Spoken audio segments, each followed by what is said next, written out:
O rei Shariar e seu irmão, o rei Shazamã. Conta-se, mas fala sabe de tudo, que havia nas dobras do tempo e dos séculos um rei da dinastia do Sassã que reinava nas ilhas da Índia e da China. E tinha dois filhos, Shariar e Shazamã. Ambos eram governantes justos e seus povos amavam-nos. Certo dia, Shariar sentiu irresistível saudade do irmão e enviou seu vizir para convidá-lo. Shazamã respondeu: ouço e obedeço. Fez os preparativos necessários, encarregou o vizir de governar na sua ausência e partiu. No meio do caminho, lembrou-se de que havia esquecido um documento que queria mostrar ao irmão e voltou para apanhá-lo.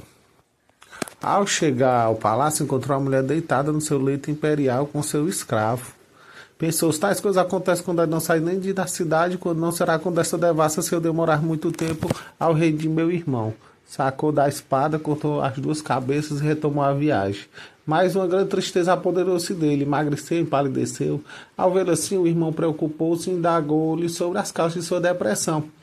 Ele não quis contar para distraí-lo e diverti-lo. Shariar organizou uma excursão de caça e um safari em sua honra. Assim mesmo, no último momento, desculpou-se e seu irmão saiu sozinho com os convidados. No palácio do rei havia janelas que davam para o jardim. O rei Shazamã olhou através de uma delas e viu 20 escravas saírem do palácio acompanhadas por 20 escravos e dirigirem-se para um açude no meio do jardim. E ficou espantado ao reconhecer no meio do grupo a própria esposa do irmão, a qual num determinado momento chamou a si um negro gigante e entregou-se a ele na presença de todos, dando assim sinal para que os escravos e as escravas se juntassem e imitassem a rainha. Observando tudo isso, Shazamã pensou, por Alá, minha desgraça é menos pesada que de meu irmão. Instantaneamente a alegria voltou-lhe ao coração e às cores das faces, pálidas.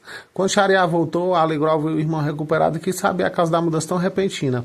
Posso contar-te a causa da minha depressão, mas não do meu restabelecimento, disse Shazamã, e contou-lhe o que acontecera entre ele e sua mulher. Mas o irmão queria saber também o segredo de seu restabelecimento e insistiu. Shazamã acabou por lhe contar que observara da janela do palácio. Primeiro, gostaria de ver tudo isso com meus próprios olhos, disse Shariar. É fácil, replicou o irmão. Proclamo que estás viajando para um país longínquo, sai publicamente da cidade e a ela volta em segredo e poderás assistir a tudo da janela com meu filho. Imediatamente o rei encarregou um pregoeiro de anunciar sua ida numa viagem demorada. Os soldados acompanharam-no e instalaram um campo fora da cidade. O rei entrou em sua tenda e ordenou aos criados que não deixassem entrar pessoa alguma. Depois, passou-se em mercador e, voltando secretamente ao palácio, pôs-se à janela indicada. Menos de uma hora depois, viu 20 escravas e 20 escravos rodear a rainha, viu o negro gigante e tudo que o seu irmão lhe descrevera. O rei quase perdeu a razão e disse ao irmão, vamos procurar outro destino pelos caminhos de Alá, pois só teremos direito a voltar aos nossos tronos se localizarmos homens mais desgraçados do que nós. Saíram do palácio, viajaram dias e noites até que chegaram a um prado à beira-mar. Naquele prado havia um córrego de água fresca. Os dois irmãos sentaram-se debaixo de uma árvore para beber e descansar. Logo viram o mar agitar-se e dele saiu uma coluna de fumaça negra. E a fumaça transformar-se num gênio de enorme estatura, carregando um cofre. Aproximou-se da árvore, sentou-se, abriu o cofre. Os dois irmãos viram nele uma mulher de grande beleza que lembrava as palavras do poeta. Apareceu na noite e transformou-o em dia, e os viajantes se orientaram pela sua luz. Seus olhos eclipsam os sóis e as luas. As criaturas dançam de alegria quando ela chega, e a natureza chove lágrimas quando ela se vai. O gênio tirou a mulher do cofre e disse, vou dormir um pouco, e apoiando a cabeça nos joelhos dela, fechou os olhos e dormiu. Ao ver os dois reis, a mulher acenou para que se aproximarem, mas eles explicaram por sinais que tinham medo do gênio. Aí ela disse, não tenhais medo, replicou. Ele nunca acorda antes da hora habitual, dispõe de muito tempo. E como eles continuaram a hesitar, tirou a cabeça do gênio de cima do joelho, depositou sobre uma pedra e disse aos reis, se não vos aproximares e me furares, acordarei o gênio que vos submeterá à mais horrível das mortes. Então eles fizeram tudo o que ela queria, e ela mostrou-lhes um pequeno saco cheio de anéis. Sabeis que são estes anéis? Perguntou. São os anéis 60 homens que copularam comigo sob como deste cretino à frente.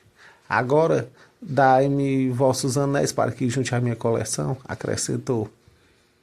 Esse aflito apaixonou-se por mim, raptou-me na noite de meu casamento e me encarcerou neste cofre, sendo mortalmente ciumento.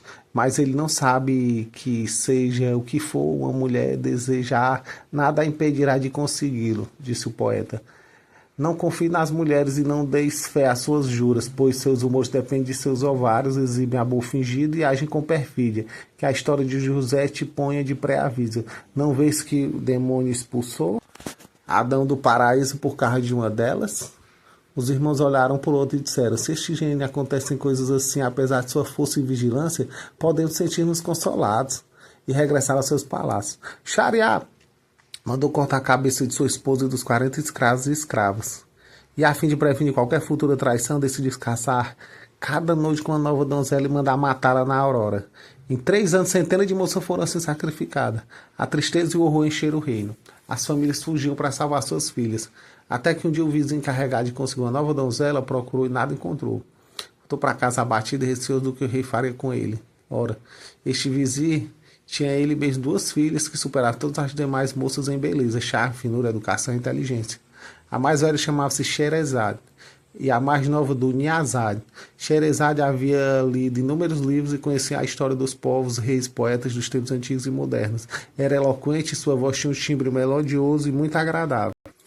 Vendo o pai assim feliz, perguntou-lhe qual era a causa de sua infelicidade. Contou-lhe então, disse Sherazade: por Alá, pai, deve casar-me com este rei. Não importa que eu morra ou sobreviva, saberei livrar as filhas dos muçulmanos desta calamidade. O vizinho atendeu à vontade da filha e levou-o ao rei Shariá. Entretanto, Sherazade dera as seguintes instruções à irmã: quando estiver com o rei, mandarei chamar-te. Assim que o rei acabar seu ato comigo, dize: conta-nos, querida irmã, daquelas histórias maravilhosas que fazem o tempo passar de maneira tão deliciosa. Então contarei minhas histórias e quiçá resgatarei assim as filhas dos muçulmanos. Quando o rei se aprontava para deitar com Sherazade, começou ela a chorar. Que tens? Perguntou o rei. Oh, meu soberano, tenho uma jovem irmã de quem gosto muito e queria despedir-me dela antes de morrer. O rei mandou vir Duniazade. Duniazade chegou e jogou-se nos braços da irmã. Depois ficou encolhida ao pé da cama, até que o rei acabasse de arrebatar a virgindade de Sherazade. Depois Duniazade disse à irmã: Alá te acompanha, ó querida irmã, porque não nos conta uma de tuas maravilhosas histórias para que a noite passe mais agradavelmente? Falo-ei com prazer, meu soberano permitir. Sim, conta-nos uma de tuas histórias, disse o rei a Sherazade, esperando suavizar assim sua habitual insônia. E Sherazade se pôs a falar.